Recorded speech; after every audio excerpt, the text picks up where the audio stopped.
Yoga na international ki Thak Younaba Lamdam Asigi Thang Ta su Malem ki Thak Younaba Punna Hotnaminnasi haina Manipur Leingak Information and Public Relations ki Director Ng Uttam na phongdorakli.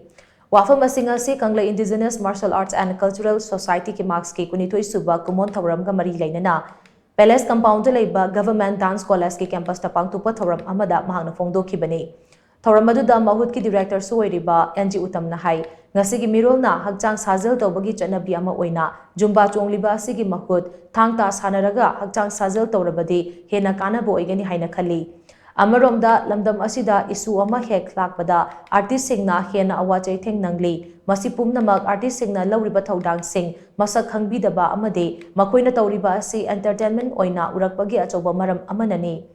Professional oina thabak tawriba artist sing ase irang phalang tawbo oina uraktuna ngasidi lamdam asigi artist sing aruba phibam amada leiri asigumba aranba wakalon sing ase aikhoi khuding magna hongdokpagi tangai fadaba lei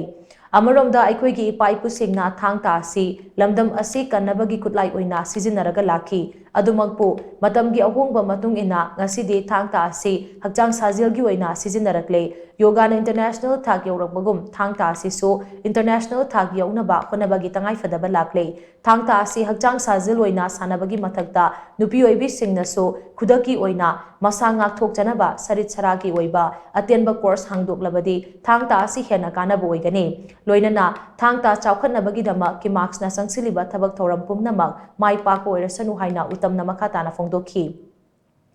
Laikidraba Thang Ta ki oja singi photo da laisu katuna haudoki ba thoram aduda cultural program kaya su kudotam ki ngasigi thoram aduda Women Association for Socio-Economic Development was ki president RK Thanak sana amade ki marks ki president Ningthozam Ajit Kumar na thoram gi maru oiba mithunglen singoina saruyaki Thang Ta si akhoi pi ngai dagi su udana dum la ga su amuk yengbada boring chu ba hebji sunglai leite